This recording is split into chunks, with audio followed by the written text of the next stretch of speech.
Welcome, everyone. I'm so glad that you have joined us today. We have many teacher friends that are joining us from different parts of our big, beautiful world. And what I'd like to share with you today is that we'll be focusing on the topic of building a passion driven community of learners all year long. I'm going to ensure that we do make this of a larger screen playback so that each of you can see that.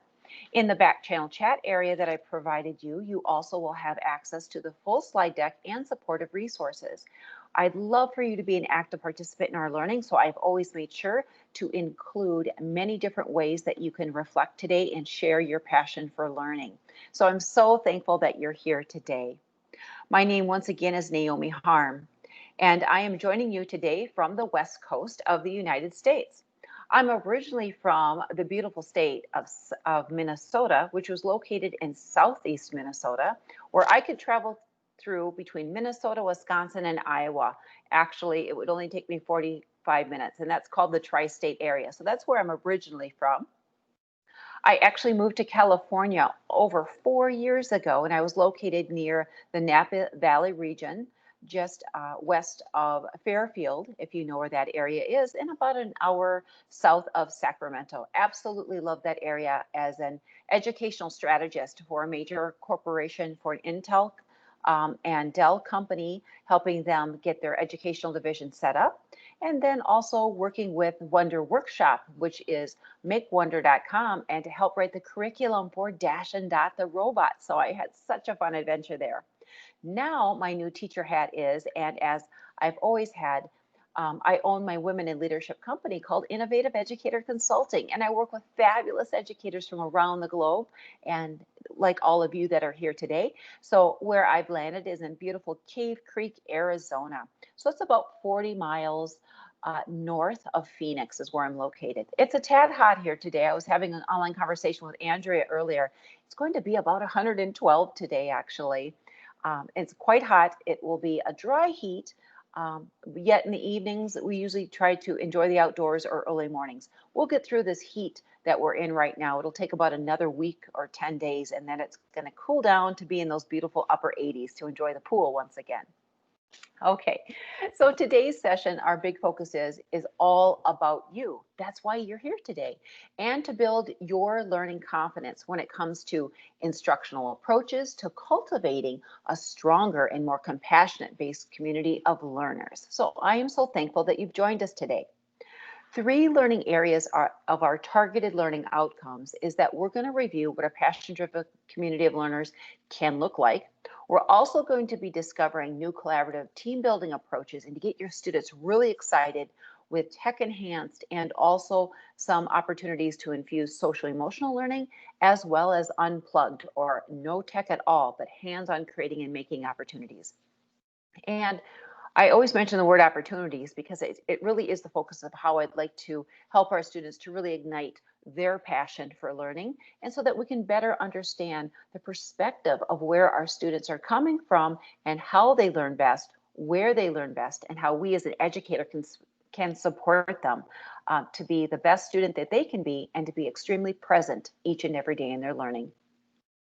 So right away, I want to know who is in our back channel chat today and who's participating. So I'm going to do some pause, reflect, connect moments, and that you can connect the learning dots to what we share today. So I would truly like to know, what are you truly passionate about personally and professionally? And what do you want to pursue today that reflects your drive and passion as a lifelong learner? So if you could scope out your plan of action today, besides wearing your teacher hat or your administrator hat of everything that you have on your plate, what's something that you're truly passionate about that you'd like to do a little bit more investigation on?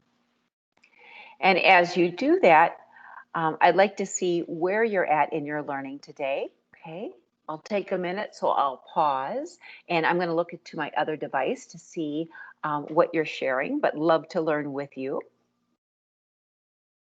So take a moment to reflect. I want you to put yourself first today.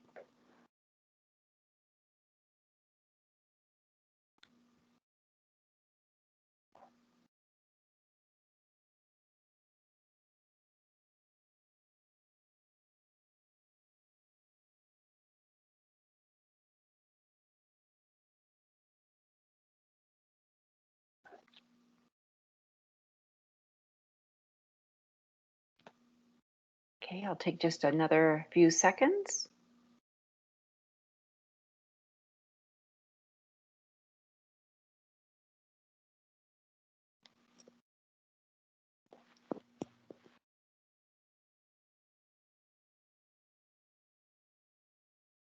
I'm going to come back here to make sure that I'm seeing where you're at. My other window was in front of my other window, so I want to make sure that I have all of your beautiful responses that we can see. Helping your students grow as a global citizen. Oh, absolutely love that. Adding more tools to your digital tool belt. Oh, absolutely. Um, you're professionally passionate about connecting kids with books and to discover their reading identities. Oh, I love that. The literacy focus. Oh my goodness. Sounds amazing. Okay, wonderful. I have a few more of you that have joined, so please respond. That'd be great. I'll add that to our back channel chat so that you have that. This is wonderful. I love that literacy focus. So please take the time, yes, to please continue to share. Would love to learn with you on all of that, that we can also focus. So I'm hoping that what you've identified today is also going to support your learning efforts of where you're at.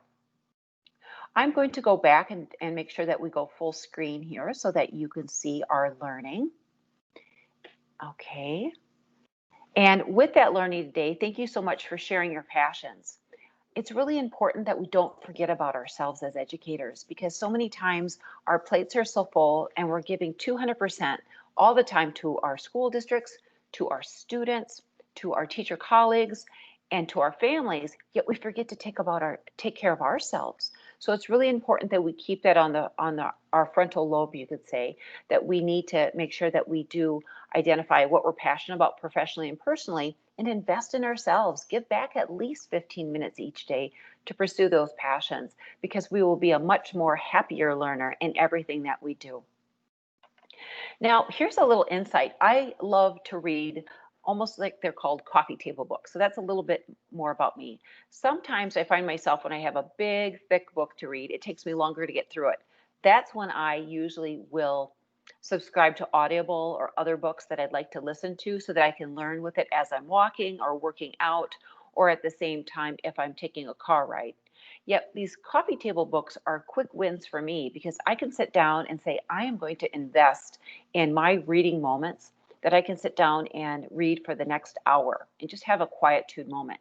So this one's called What Motivates Me. Put your passions to work. This is one of those that I picked up through going through the airport a few years ago. And I love it because I read it when I'm on the plane, but since I'm not traveling right now, it really helped me focus and what my inner drive was and to truly give back to myself as a teacher, as a mother, now as a grandparent, and to really focus on what matters most. So I'm hoping that you can afford yourself more opportunity each day of finding what motivates you. But why this book meant so much to me is because in the first chapter, even, it really points out that it says there is a lesson in this story for many in the working world, which also reflects our teaching world. If we want to be happily engaged in our work and performing at our fullest potential, we've got to look inside ourselves to understand what truly motivates us. We can't rely on what others think we should be doing or be enslaved to preordained notions of chasing money or prestige or power. All of us host a unique blend of innovators and motivators, I should say, core drivers that should guide us in sculpting the work that life is right for us.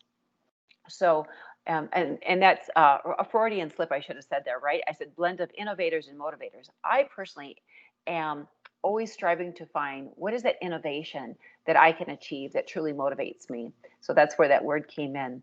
At the same time, it says should guide us in sculpting the type of work that's right for us.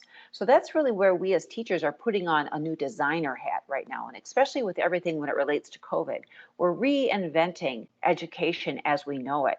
And so we now are wearing that designer hat, and we should be putting on that designer hat for us personally and professionally to focus on our passions. So again, it's affording us the opportunity to model and to be more reflective in the self-care that we provide ourselves as educators and also those social emotional learning moments that sometimes we forget about and we need to prioritize for ourselves. So with that question asked of asking you of where your personal and professional passions are, and I just shared where I'm at, what drives me, Do you truly know what your students are passionate about? When was the last time that you asked them, actually, what are they most passionate about? And where do they learn best? And why do they learn the way that they do? And what types of projects do they feel that they can give you 200% in the classroom? Well, we need to be asking our students that question more and more all the time. Because in truly to meet their personalized learning needs, we need to know where their heart and compassion based learning is coming from in each of them. So this is something that I ask when I co-teach with teachers and co-teach with students regularly. I ask our students, what are they most passionate about?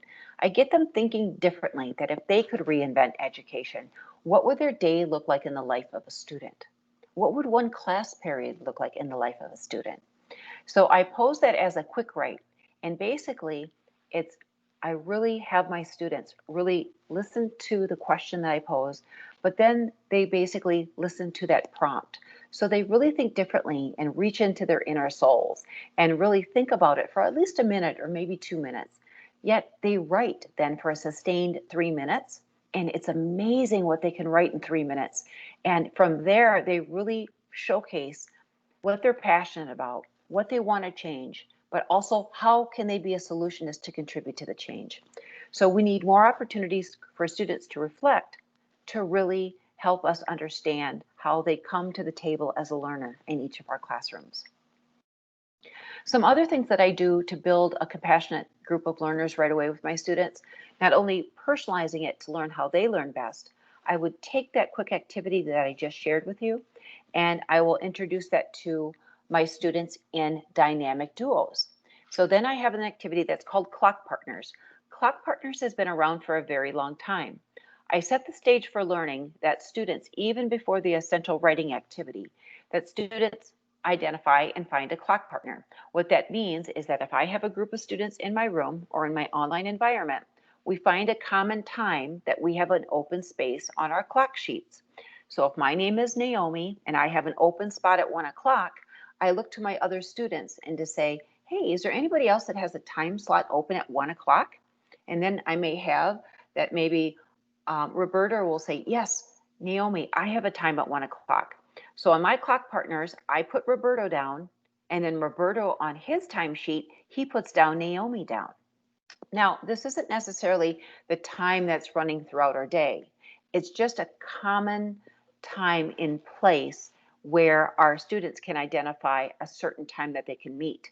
This could also be switched out. Instead of saying clock partners, you can name them shape partners. You can put triangles or rectangles and um, rhombus. You could put down other shapes as well too. And then kids find a common shape of when they have a time together to meet. But once I do that from the previous activity, then kids will share how they learn best and what they're most passionate about. So this really mixes it up because I don't use the same time slot all the time. I may say, find your 8 o'clock clock partners or find your 12 o'clock clock partners, and that's when they can do a think, pair, share activity. It's a quick win for kids to really personalize that conversation and celebrate their learning quickly. So I want to give a little bit of context of how these students are learning today. So just a really brief overview of introducing you to Generation Z students, and especially those that you have been with me before. You've kind of heard my little spiel on this and why it's important to really get to know our students. But these are our kiddos born between 1996 and 2011. These are our kids that are right now in our classrooms from upper third grade through 12th grade, yet have entered the workforce or just finishing college. But when we look at the statistics, this is what's really interesting of looking at these students. These kids see themselves as very smart, creative, and hardworking, very intuitive individuals. They like to make and they like to create.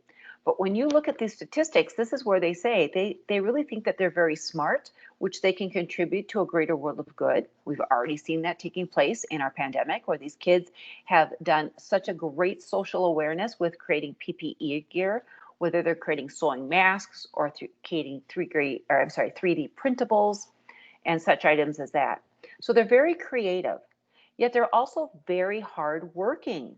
Hardworking meaning that they are focusing on creating and making and contributing to something that they're passionate about. And sometimes might be off task in the classroom, but they're really saying, yes, this works. And this is what I want to contribute to. And this is what I'm passionate about. But when we look at the bigger picture when it comes to Generation Z students, we know that these kids really have that focus on entrepreneurialism, and we call that an entrepreneurial spirit. They want to be part of something greater, and many of them want to contribute to their own business someday. But we do know that they are the most diverse generation to date, and at times, they don't want to take our advice as parents or teachers or even their grandparents. They really want to listen to their peers more to get their advice from, or they'll just go out and Google it, is how they'll find their advice. Yet, what I find interesting is that these students have a very short attention span. And sometimes we say they have an 8-second attention span. And when you think of 8 seconds, when you have a goldfish in a bowl, a goldfish paces back and forth, that can take place in about 5 seconds. So we're thinking, oh my goodness, it's very little of their attention span.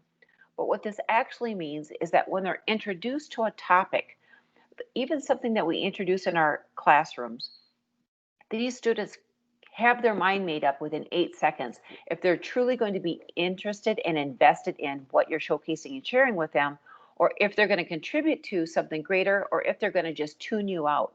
So that's where that 8 seconds attention span comes in.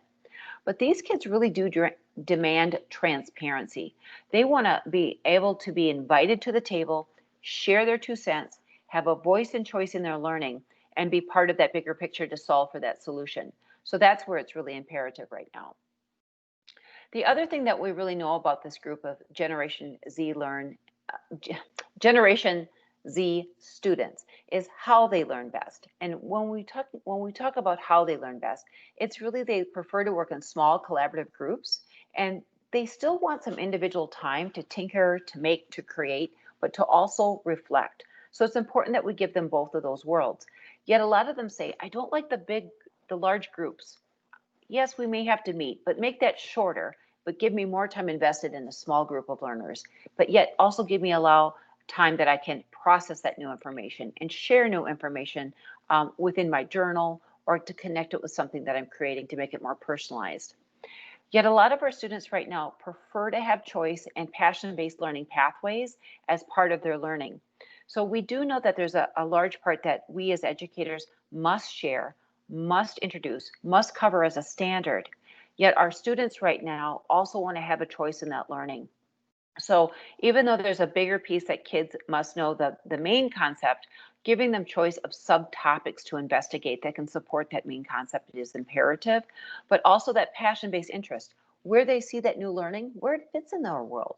We need to identify that with our students and how they can contribute to a greater world of good to transform that if something isn't working. Some other areas we also know is that our kids like to tinker, they like to make, they like to create. And that's where some of those design challenges come into place. They truly do want to think like an entrepreneur, but they want to design like an engineer. They want to problem solve. They want to actually be a problem finder sometimes too, and that's an okay thing, because when something isn't working, they're gonna focus and say, "Hey, this is not working." So I'm a problem finder, but let's do a backwards design and let's see how we can solve this together. And we've already seen, because of the pandemic, I already mentioned that they really want to support real world social causes, because they want to make sure that they as a student never have to go through this pandemic again. So they want to be a future solutionist to solve for and to help our world heal and be a more compassionate group of learners, and that they can also change the way things are. So it's just not just a status quo system right now, that they can come together and that we can be more compassion based.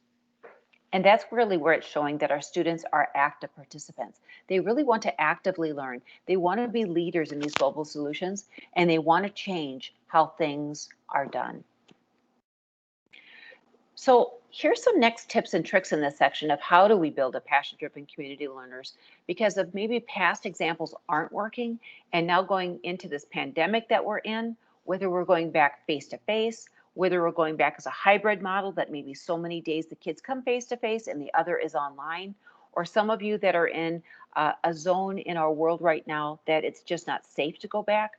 How do we help focus on building a community, especially when we are now so distant?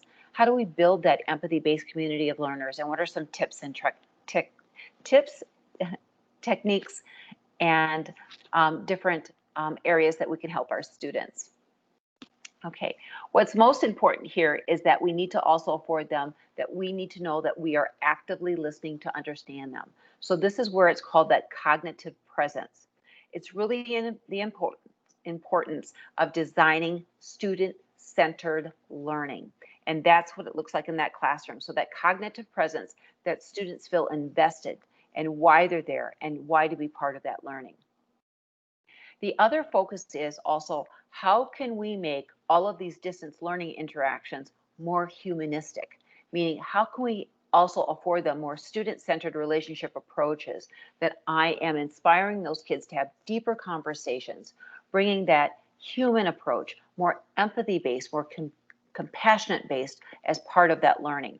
So I always focus on that human connection, and that's where I need to understand how do my students learn best. And that's where I always start that off because I need to know what matters to them, what is important to them, and what do they value. And the more understanding that I have of my students of how they are as a learner, they're going to be happier that I'm meeting their needs, but I'm also going to be happier as an educator knowing that I'm reaching and connecting and meeting them on a personalized learning level. We also mentioned that we need to listen more and listen more to understand. And that's that empathy-based compassion learning as well from us as a teacher, because that's mindful listening to them. Sometimes we feel like we have to get through all of these different techniques and strategies, and it's just kind of this almost like rote memorization. There's no feeling towards it. We need to actively listen to understand. We need to showcase that we are listening and we are hearing their needs. We also need to invest in these connections and relationships more so than anything. So my one word of advice of anything that you take away from this today is that when we go back, whichever method, whether it's face-to-face, whether it's truly online 100%, we need to invest in relationships with our students. We have to build a community and we need to make it more human-based and student-centered so they understand that we're listening, because that will afford our students to know that they matter, they care, and that they'll want to keep coming back to those online learning lessons and feeling the value in instead of choosing to not show up for class. So again, relationships above all are the most important thing, and then infusing social emotional learning strategies with our children. Because of that fact, I did build into this slide deck today. This is called, I have a collection that I personally have curated. Curating means that I've gone out to the internet, I've gleaned practices from other administrators and teachers globally of what are the best resources out there to help us front load relationships and model everything around social emotional learning. I have the linked document here for you that you can get within our slide deck today. I have a section for pre-K through 5th grade students. I have a section for 6th through 12th grade students. And then I have a focus for just self-care and SEL for educators and administrators. And then I have a few lesson reflections on helping identify your trigger points of what sets you off when things are not going so well. But also I have an education protocol that's built in as a challenge. It's called Frayer Your Feeling. So I have that built in too. As we continue on, I want to give you a few simple, quick tips and techniques that I've done and I've done for years, especially when I work with teachers in a classroom or working with a whole class of adult learners that we model with our students. This is called a lesson design model. And this is where I must say less is more right now. Many of us instruct a whole period at a time that could be from 45 to 52 minutes, or it may be up to a block period of time for an hour and a half. Either way, moving forward, we have to think differently of how we approach our design thinking element of instructional models with our students, how to get them more invested from the get-go, from the beginning, and then how to allow more time to pause, reflect to the new learning, and having our students reflect and then also design and create to process that new information. So the model I like to share is called a 4-15-4-15-4. This allows for me that right away What's my anticipatory set to kick off that lesson, whether it's online or whether it's face-to-face in the classroom? I need to know where my students are at and the type of creative background knowledge of their intellect that they're bringing into the classroom. So I do an engaging intro ticket, whether it's a gamified learning moment, whether it's a quick write, whether it's an option for our students to socially connect as a dynamic duo or a transformative trio. Or it could be maybe just a visual or a quick video clip that I showcase to students to bring about that prior knowledge to connect with interesting them of what we're going to be experiencing over the next hour. After that quick 4 minutes, that's my prime time of learning then. Then I kick it off with some engaging new content. But my maximum amount of content that I give, especially even middle school or high school kids, is no more than 15 minutes. I'm even cutting this down in my online learning moments with my students. Usually it's 5 minutes. If I'm in a classroom that we've got some experimental learning that goes along with that, I'll do it up to 15 minutes. Even after that 15 minutes, I want to make sure that my students are connecting the learning dots with their prior knowledge and this new knowledge. So then I take a time to pause, to reflect, and connect with students. And that's where I make sure that kids can process and easily do a quick write, or they can do a think, pair, share within 2 minutes with a friend, and then they do a 2-minute quick write. I instantly know that the learning is taking place, and it affords more opportunity that kids during this 4 minutes of processing time allows our students that maybe English is not their new language, or a child with a different ability that has a different processing speed, has that time to connect and catch up with their thinking, to reflect, to formulate their understanding and comprehension, and to ask more questions so they can be fluent in that learning.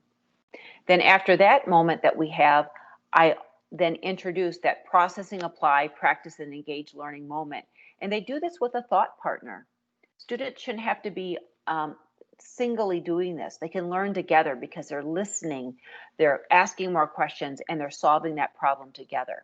It doesn't mean giving kids 70 or 50 questions to answer. It means giving quality insight of an essential question and then 2 or 3 problems to solve as a collaborative team. Then we come back together as a large group. Processing time too, of 4 minutes of a reflective strategy of what did they learn from working with their thought partner? What new questions do they have? What creative strategies did they use to solve the problem? And they did get that right answer, but what was their strategy of how they solved it? And then again, into our last final part of this, put into practice time. This is where they can strengthen their understanding with designing a creative digital product from their new learning. And they're applying those new concepts. They are asking more clarifying questions. And this is where they could design something that's just phenomenal. Now, to support that type of lesson instruction, I have the link in here. That's a shortened link. That's a bit.ly link. It's called Structured for Thinking. And why structure is important for our students, but flexible structure is really important too. But when kids are invested, that they feel that there's value in their learning, but also the structure of understanding the design concept, they'll be more willing to give back 100% in your lesson. Some other strategies I use for these 4-minute process and reflect moments, these are called TPTs. TPTs are called total participation techniques. And this strategy has helped me as an educator, and this is coming from ASCD. ASCD is an online national organization of best practices when it comes to teaching and learning. And what I have with this are quick wins for students to actually have more pause, reflection, and connection moments to what you've just introduced of new concepts. It also builds in collaboration time for students to work with another teammate, for myself as a teacher to work with a student or to co-teach with another teacher. I have about 27 techniques, and I have the title and then how it's utilized as a quick win technique and what that process is. So I hope you find those insightful. Some other things I like to do, I like to make that tangibility to become real. And this is a couple different ways that you can use, but still socially distance in a safe manner. Even using a card deck to first start out with our students. And what this means is you can pass a card deck out, and that's the card that they will have of the day. And then they can turn them back at the end of the day, and then I can sanitize them and wash them up the way that I'd like to do. Or I could do it through a randomizer online that I could randomly pass out cards to kids that they'll have their digital card. But what I like to do is this is how I can get kids into just really dynamic groups. So I can do it according to card suits. So all here you'll see that I got all the kings together. I can do it by number duos that I partnering stools up according to a number. So all the twos go together, all the fours go together, all the sixes, or I have the threes and the fives and the sevens.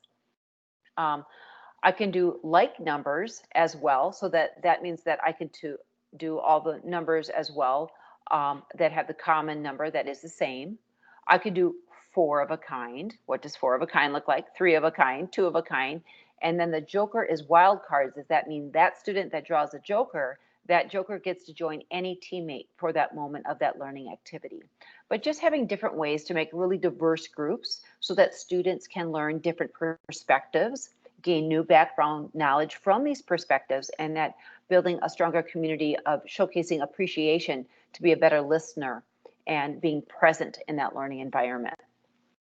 Some other things that I want to give a shout out here to a teacher friend that's put these together that will take you to that link on learner-centered thinking and learning.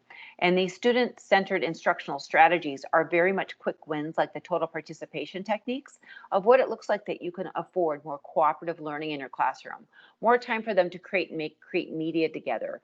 What do different discussions look like? I could offer it up as a panel and an expert, or I can offer creative discussions through a KWL. First, identifying knowing what you know and outlining that, what you want to learn, and then also documenting what you have learned. Small groups, experiments, jigsawing a trade book with kids, or jigsawing an article that we must read, yet at the same time making it fun and creative with a team. Some other things, affording the opportunity for having kids role play, whether you're social distancing or whether it's face-to-face. Inquiry-based learning, different ways to really have kids research and investigate an essential question based on their passion-driven interest, based on the main concept that you're using. Also debating constructively to understand, to listen, and how to come back together to formulate your observation and what you learn from that debate as well with kids. So those strategies, I hope there are some quick wins of different ways to build community of learners. But now I'm going to go into the section of how can we personalize that student learning, and then we're going to have a pause and reflect moment again. So personalizing the student learning experience. So here is some more statistics as well to help you with understanding Generation Z and the effective ways of how they learn. So both students and teachers agree that the most effective ways of learning that we have found in the last 18 months is that most of us as teachers, and especially during what's happened with COVID, we've gotten more bang for our buck that kids, if they're watching. It could be watching a brief flipped video clip. It could be a visual literacy component. It could be even us as teachers introducing a new topic, but they're interacting with us and really having that human connection. We also see that a lot of our students do enjoy researching when it's based on their passion-based project. And a lot of our teachers love that focus as well, because kids are really digging into a variety of different learning articles, so that they're looking at least 3 resources to understand what is real, what is factual information, what is fake, what do we need to do to understand which is an authentic article that's online, and how do we cite that as a resource project. We also see that right in the middle, 62% versus teachers versus 43% of your students, that their amount of collaborating with another teammate, whether it's a teacher or whether it's a student, but working in small groupings. And then 41% is focusing on the listening, 37% is on the reading. But look at this insight. 32% of our students still say writing is imperative for them. So instead of doing all the word processing, writing to connect the learning dots so that they can connect that with their prior knowledge. And now writing makes that physical attribute of learning, that it's solidifying that information and that stores in their long-term memory bank. So please don't give up on all of the paper and pencil and going everything digital. A lot of our kids, as you can see, need that writing component to help them streamline that new information and to reserve it in their long-term memory bank. Here's a few quick tips to help you, especially when it comes to online learning and also in a hybrid model, but then also face-to-face. I want to give a huge shout out here to Caitlin Tucker from California. She's done a really nice job and has modeled this, and especially modeled how it is working when COVID hit in the spring, and now moving forward, what it's going to look like in the fall. Her model is the virtual rotation stations. And I, as a classroom teacher, use this with my fourth and fifth grade looping students all the time when we're in the classroom. Now we're just kicking it up of what it looks like virtually. But I still like the focus of what she's done is that it's a three-part process. We have the teacher-led station, we have the online station, and then we have the offline station. But the teacher-led station also gives us support that we can model new learning, but it's small groups of instruction. I could start out as large group, and then I break my students off into their breakout groups, and then I work with a dedicated group to help with skill building, remediation, help them understand any misconceptions if something had happened or they understood it differently, and then providing them feedback. Yet then there's a moment for the online station. Online station is where students have an opportunity, whether they're working in a breakout group or now it's their investigative research time, that they're personalizing their practice of their passion-based project related to the main concept. They're researching, they're exploring, they're gathering digital assets, they're gathering critical information, and then they can create and build a multimedia lesson from that. And then the third facet is that our students work with offline stations, meaning this is where they can still do some small group and safely social distancing. They could design, create, and experiment in their own space. They can still actively read, investigate, but they're also writing and reflecting on that learning experience. So I just really like the model that she has set up, and I have the credit to give credit what is due there that goes back to Caitlin's blog, which also gives more examples that are there. So that's one learning experience to personalize for our students to build community. Yet I also have choice boards, playlists, and 5 E's of learning. So let me give you a little bit more there. What that looks like, these virtual rotation stations where Caitlin left off on, like I shared, this will be on her website. So you'll see the group structure. You'll also see that how she streamlines this to set this up. And I really like it because she has it in a collaborative document and that all the students know which groups that they're in, which ones that they'll rotate into and out of, and then also quickly how to gain access to that video conferencing link that when we do things online, when we do things in our other groups and what that can look like. So again, huge shout out to Caitlin Tucker. Some other things I want to give support models for is that when I have found how to build a community of learners through support as well of giving them more personal based learning opportunities is when we create learning menus. So off on the left side here, this is from Shake Up Learning, which is Casey Bell from Texas. Want to give her a huge shout out. She's done a nice job of giving choice with students of learning menus, and she has aligned them to the 4 C's to really include communication, collaboration, critical thinking, and creativity, and what those can look like. On the right side is my example that I've created for students, and I've used this in some of my teacher trainings as well, because when teachers have choice, man, do they love it, right? We should be modeling what we want our students to be doing, so modeling it with teachers as well. I made mine into a learning menu that's in a very much an authentic learning food dish is how I related it. So I'm originally from the Midwest, and in the Midwest, we have things that are known as hot dishes and casseroles. So they're the same thing, but a hot dish or a casserole is basically is a food comfort meal that you'd make that's in many different layers. So one is known basically as a tater tot casserole. So you first put a layer of ground beef, that's lean ground beef, or it can be your protein of choice. And then from there, you put on multiple layers of different vegetables. And then we put a layer of some wholesome goodness of homemade cream soup that kind of solidifies it together, some fresh, sharp cheddar cheese, and that's topped with a topping of a potato of your choice, whether it's a hash brown, whether it's a tater tot, and a tater tot is a thing, a tater tot of a potato, and then it's baked in the oven for about 35 to 45 minutes. And all of these wonderful foods come together to make one ultimate delicious dish. So because of that, what we have is in the Midwest, we usually kick it off with an appetizer. An appetizer is kind of like your anticipatory set. It's something to set the hook of the stage and get kids really invested. So I kicked it off with an appetizer. Then I introduced the main hot dish. As you can see, there is that casserole dish. But that basically is the most important piece of learning that we have, and I introduced that in very creative ways. Yet, then we move on to side dishes, and side dishes are a staple that complement the main dish. It could be a fruit, it could be a vegetable, it could maybe be a soup. It could also be maybe another type of a side dish. Usually I have quite a few of those, and those side dishes mean that if I have up to four, students choose two of those side dishes that they want to investigate. They're basically the subtopic of the main topic. So then they have that choice.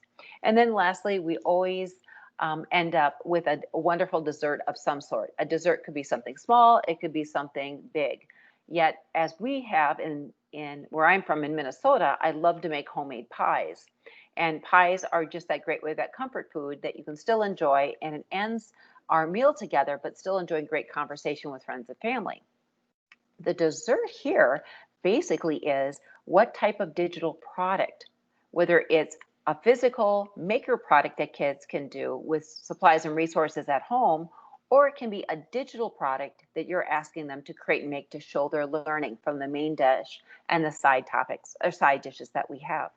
So it's just a creative spin, but allows for more personalized learning, and then students can connect with another student on their vested interest. If you'd like to know more about this, I have my links here as well that you can have my template, and then embedded into that Minnesota hot dish is also coming from the teaching channel of the importance of the why of building community also supports this with giving kids choice in the types of lessons that you afford them. A few others that if you're looking for, you can also create choice boards. Some of you may be already doing this, which I absolutely love, but you can also make choice boards offline. You can make them more tangible, but within the environment that you're teaching, whether you're using the Microsoft Office suite or whether you're using the Google suite, you can make choice boards within those documents offline, and especially if students have very limited access of the internet. So if they have them offline, that when they do get a connection of the Wi-Fi connection, they can then synchronize those boards to show what they know. But what I love about this is that you're giving kids choice, that personalized learning, and they're invested in that learning. And that again is going to contribute to a stronger learning communities with amongst your students in your classroom. All of those are linked as well that I have that you can take. Something else that I've just discovered most recently, and some of you already may know this, but one of my favorite go-to is called slidesmania.com, and I have the link down there.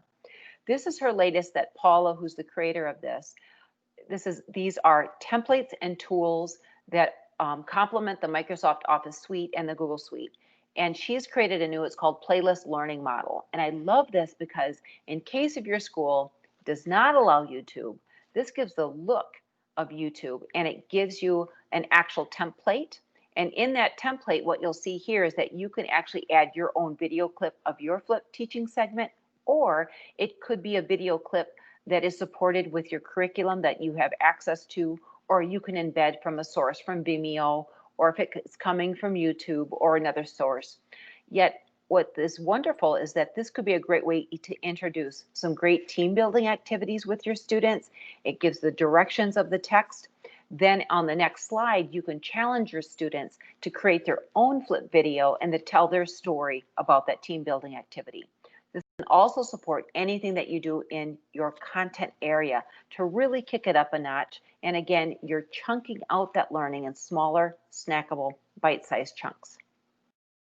A few other things that if you haven't seen, I really like the structure for when I'm working with students in team building communities, but also with my content that I'm working with, is to do smaller chunks. And I approach it as a 5E learning experience.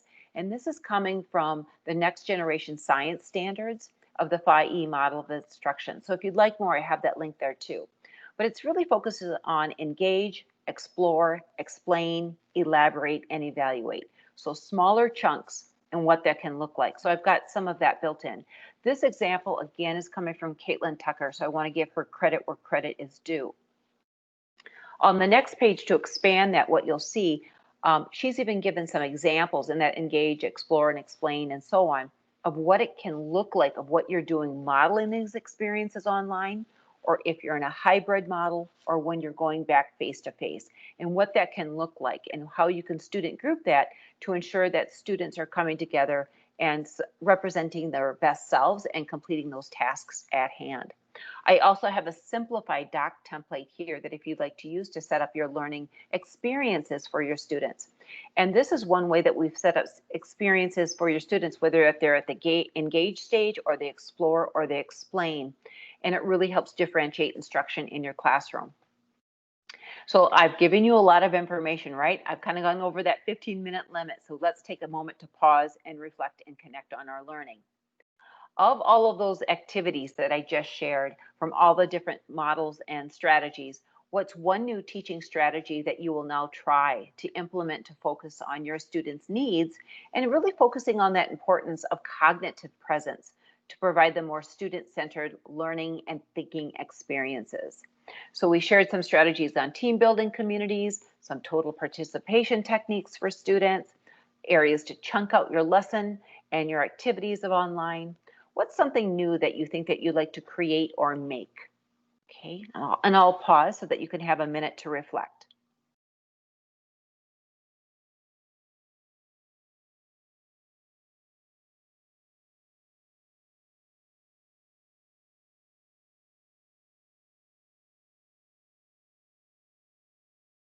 And I'm going to be looking on my device just to see where you're at of what you've shared so I can join that conversation with you.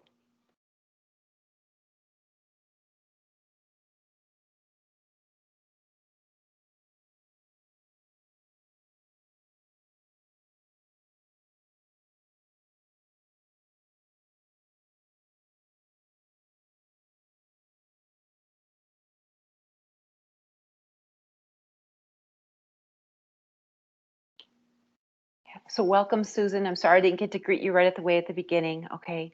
Yep. So you're going to look to model for them so that they can do it with their students. Absolutely. The more that we model, especially exactly what we're expecting our students, we also need to be the change. And we need to model that with our peers as well too. So our teacher groups and even our groups as an administrator, we should be modeling the expectations that we're asking of our teachers to be expected of our students. So we need to do more modeling. Absolutely. That's correct. Okay. Thanks, Susan, so much. I want to give you just another few seconds to reflect. So what's one new teaching strategy that you'd like to try? I know I gave a lot. It's almost overwhelming, but just focus on one. The more times that we choose one, we'll have that opportunity to put it in place. So,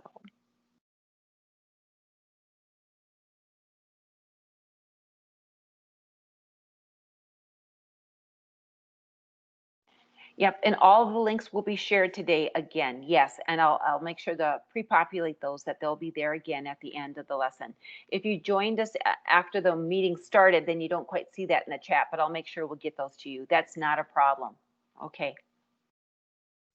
So I know some of your reflections are still coming in, so thanks for taking the time to process that information. So I appreciate the opportunity too that I want to give you a little bit more insight. So I've got some 10 top activities to personalize the learning while building a stronger community of learners. No problem. So these top 10 takeaways, I will guarantee you that there will be some of your better than chocolate moments here. And I say that they're better in chocolate because these are my go-to strategies that I use with teachers, I use with administrators, and I use when I co-teach with students in the classroom. Okay, I have set this up as a gamified learning moment so that when you get the slide link, basically it's going to take you into our slide deck, and then you can actually have a gamified moment to pick and choose where you'd like to go. So I'm going to choose number one to get started with. And number one is linked to an activity. It's called future proofing and role modeling. And I've reiterated that a lot as well as building community. We need to role model those expectations that we are expecting of our students. And the more times that we're role modeling as well for our students, that they'll see that we as a teacher are truly invested in each and every student and that they're important and they matter. Future proofing is really important too moving forward with our generation of Z students right now because they are now in a time that's just so full of turbulence that they don't know what's going to happen, especially our students that are going to be graduating shortly from our freshmen through our senior years. And they're probably thinking, oh my goodness, all of this is changing. Do I need to find a job that's going to be online? Is it still going to be okay that I find a job face to face? What is my potential now of being now a young adult to go back into this world? So we need to provide them opportunities to know that they can still be anything they want to be, but how do we be flexible in our thinking of what we need to afford our greater world and how they can contribute to helping our world heal because of what we've gone through. This is called student job task cards of what future careers will look like by 2030. Some of those are being implemented right now. And I created this based on the research that I've been working with a lot of schools around the nation, and also ISTE, which is known for the International Society for Technology and Education. And I gave a keynote in Canada in the fall and helping them afford the opportunity of how do we prepare for this ever-changing world. So these are some jobs to get kids thinking differently about this. So you can click on that as well to get to that master presentation that I have here. But just so you know, on each of these slides, A, B, and C are 3 more little goodies. So those are better than chocolate moments that I've been talking about. So not only am I giving you 1 here, you have 3 more to investigate. So then it will take me back and I can go back easily. Here's number 2. Number 2, we need to also make sure that we provide student voice, choice, agency, and reflection. And I've been modeling that throughout our webinar today. Our students have had so much agency, as we know, since now being home and learning online with us. So when they do come back face to face, they're going to want more of that student agency. So what are we going to do to front load it basically to give students that choice? So I've already it's really imperative that we offer more choice boards and passion-based learning opportunities. So I have included a link in there, but I've also included a great infographic here that is also of the content by Barbara Bray and Kathleen McClaskey, and 2 great teacher leaders that I have followed for years. And I just love it how when we focus on student agency of how we normally invest in our children, that children are a participant and then we're the teacher. But we need to rethink differently moving forward, that we need to have our students as being co-designers along with us as teachers, and we also now become the learner. And then eventually we are advocating for our students and they will advocate for themselves, and then that entrepreneurial spirit where they will actually be those designers of an entrepreneurial experience as our students, and then we as teachers continue to learn and grow. Underneath number 2, A, B, and C are some more goodies for you. Number 3, STEM Quest. STEM Quest have really had an opportunity that have really made a difference in my teaching career. And it's, again, thinking like an entrepreneur and designing like an engineer. Moving forward, that is our teacher designer hat we should be wearing and affording our students more opportunities of how they can be a contributor and a solutionist moving forward of our world's greatest global challenges.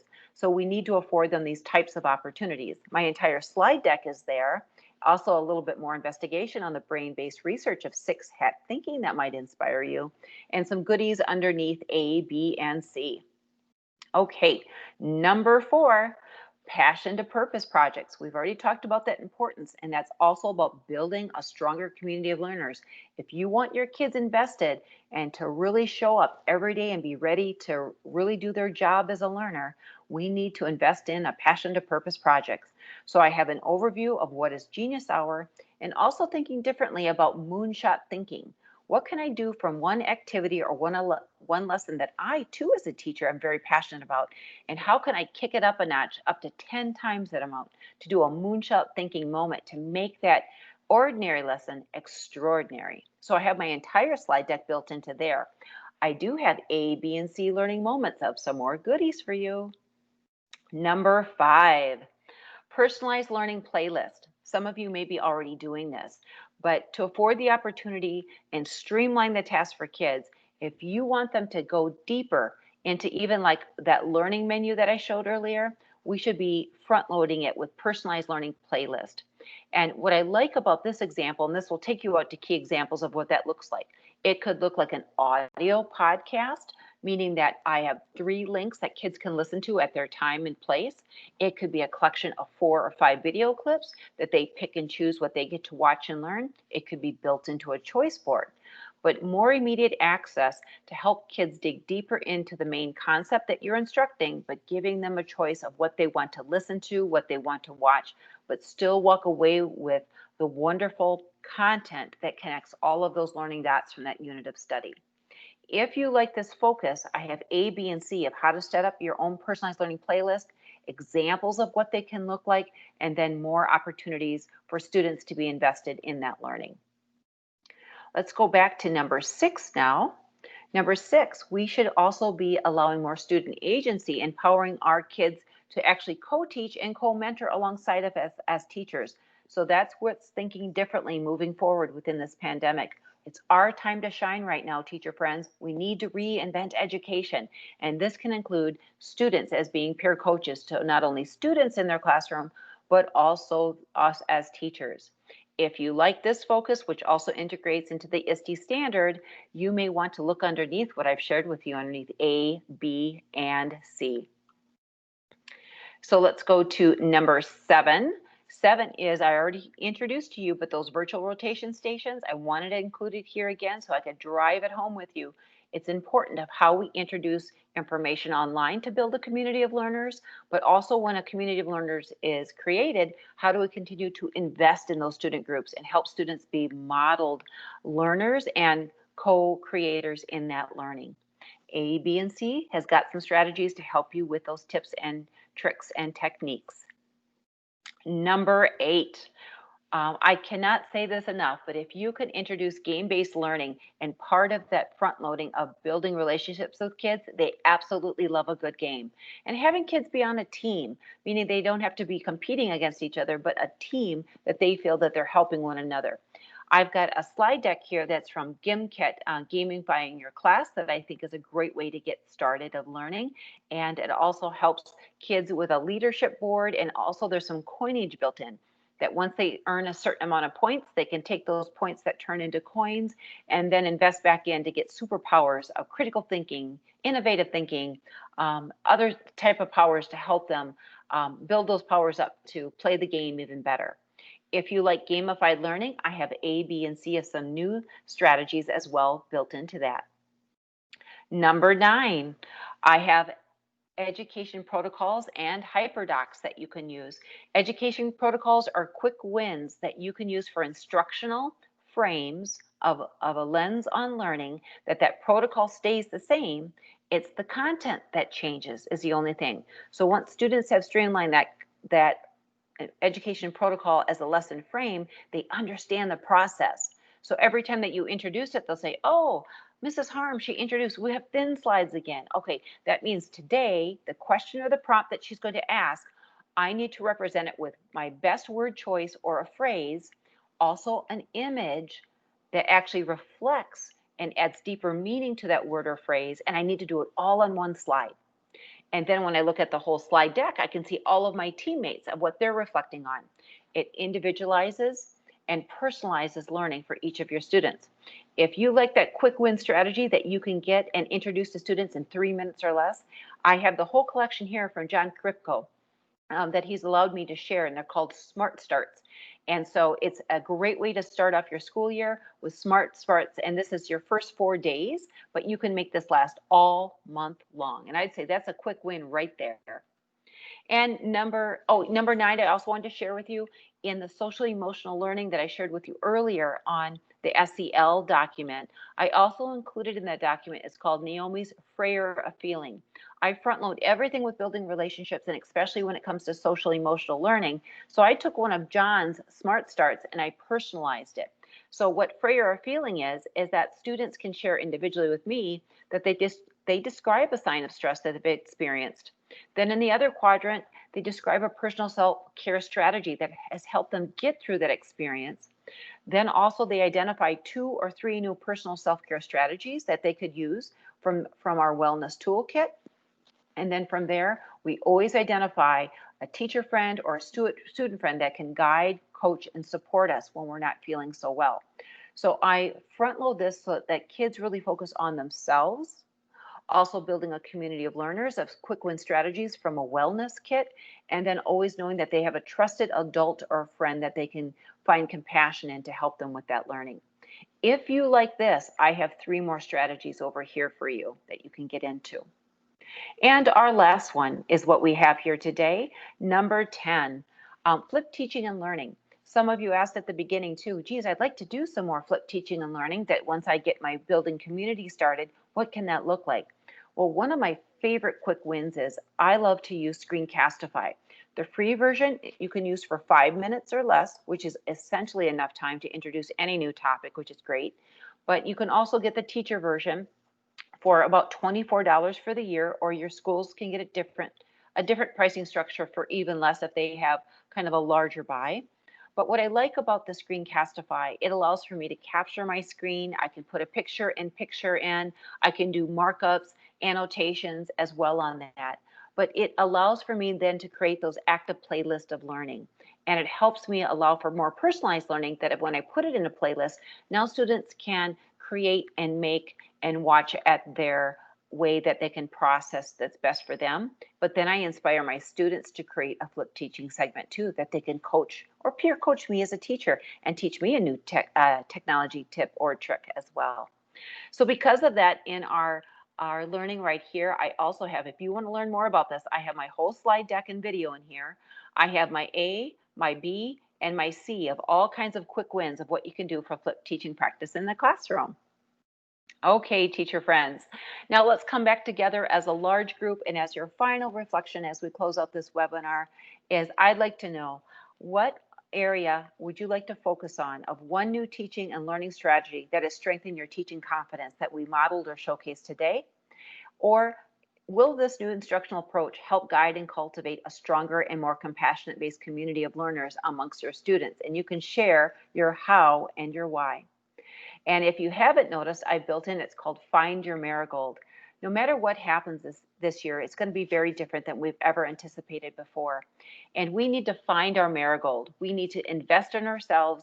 We need to find the best social emotional learning techniques for ourselves individually and how we can aspire our students to find their best selves every day. And this is really where we're putting on our new teaching hat, and it's feeling like we are a brand new teacher once again. So the article here called Find Your Marigold is coming from Jennifer Gonzalez from California. And it really talks and reflects about how we are new teachers again, and even our beginning teachers, that if you're a new teacher, but even if you're a veteran teacher like I am for 23 years, I need to find that marigold. I need to really find putting a new hat on again of being a teacher, and how do I move forward positively and reinvent education as we know it. So I also have some supportive links, and I know we've gone a little over time today, but if you're looking for more supportive links that where you'd like to be at, I have all of them here. And then I have another selection here for you to support your learning in the classroom. So what I'm going to do is I'm going to pull the slide deck back so that I can come back and meet and greet with all of you at this time. And what we'll do, that if you have more reflections, please share those with me at this time. That'd be absolutely brilliant. And what I can do for you at this time, I will stop sharing that big slide up there that I have open. And now I will come back to each of you, that if you want to turn on your microphones, we can take a question, have an idea, but I'd love to learn with you if you have any further insights. And I know that was an hour power pack full webinar at this time, but I'm hoping it helps all of you. I've just added in the back channel chat. What I've done is I do have that link again to share with each and every one of you. And I will share it again if you need that PDF version with all the embedded links. That's not a problem. Let me build those in too so that you have those resources to support you as an educator. Okay. And I'm adding those back into the back channel chat so that you'll have those. Yep, okay. Yes, and slidesmania.com. I'll just brag about it. I'm not kidding. It has really transformed the way that I teach. The interaction that I just shared with you, that gamified learning moment, they have all kinds of gamified learning slides. It makes it a lot of fun, especially if students are playing against another student, if I'm individually learning, but then I have a choice in my learning. Absolutely. Okay. Yeah. So some of you, it says some of you cannot access your files. I will visit you during your office hours. Sure. And I just built them in the back channel chat too. They are a PDF that you should be able to take with you, Yashi. So I want to make sure that you get those. Okay. Thank you for taking the time to reflect. And like I said, it was a power packed hour. I got lots of information, a little bit of time. but just take one idea, one strategy to improve your instructional approach to build a stronger community of learners. Invest in yourself, but also invest in your students to hook them right away with lots of creative learning. Okay, teacher friends. Any other questions? I'll stay on for a minute or two. Otherwise, I will close out our session of learning today. But thank you for affording me the opportunity to learn and grow with you today, and your learning connections that you shared is as your reflective responses in the back channel chat. So thank you so much.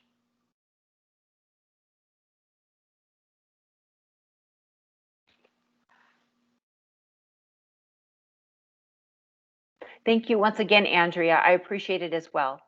Yes. Okay. Have a good day, everyone, and we'll see you online. I will be on for a few more times for the next 2 weeks, and then I have embedded office hours coming up too before this is September 1st timeframe. Thank you so much, friends. I greatly appreciate your dedicated efforts to improving the way that we teach, but also inspiring your students to be the best that they can be every day. Okay. And share that if you are there as well, remember to copy the link. Copy the link that you have. I can add the PDFs one more time, making sure that they show up. I'll do them one at a time for you. And I'm going to upload that copy. Here it comes. It's going to come through just a moment. Okay, there is one, and I'll add it in again. Sometimes you might need to refresh your browser for whatever reason. Let's put them up here again. I'm going to upload that copy for you. Okay, and it's coming through. And then again, with the link that I've shared here, that will take you to the entire slide deck. You can copy that link, and then if you take it, and then if you paste it into a new browser, which will open that tab, then it should generate and it should work. Okay. Thank you, friends. And again, if you need anything else, you can always follow up with me. Here's my email, not a problem. But if you're still having troubles getting any of those links, I can do a direct send to your email. Not a problem. Glad to help out where I can to inspire you as a learner. So you can follow up. That's naomi@naomiharm.org. Okay. Be well, everyone. Thanks so much for participating today. Okay.